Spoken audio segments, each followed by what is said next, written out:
Oi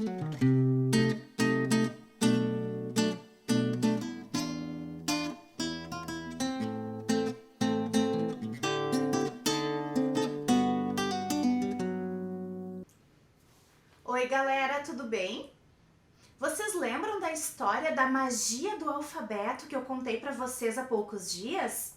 Hoje eu voltei com a fada Rosa no Castelo Rosa, o castelo das letras do alfabeto. Aqui nós temos as consoantes, que precisam da companhia das vogais para sair do castelo. Cada uma das letras tem um nome. E cada uma das letras faz um som. Hoje eu trouxe para mostrar para vocês a consoante F. O nome desta letrinha é F e o som que ela faz é assim.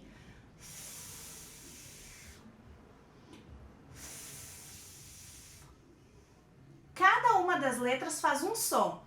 Quando a gente junta o som das letras, a gente começa a montar palavras.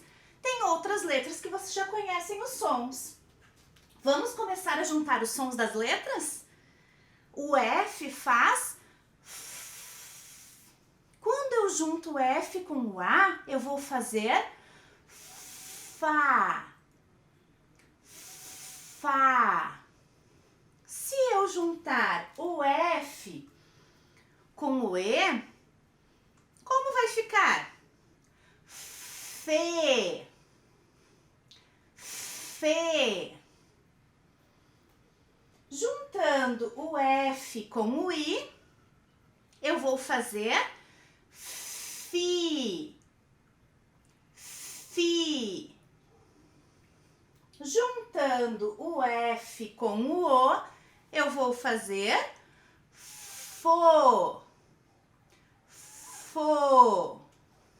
E juntando o F com o U, eu vou fazer Fu. Fu. Quero que vocês tentem aí em casa fazer o som da letrinha F.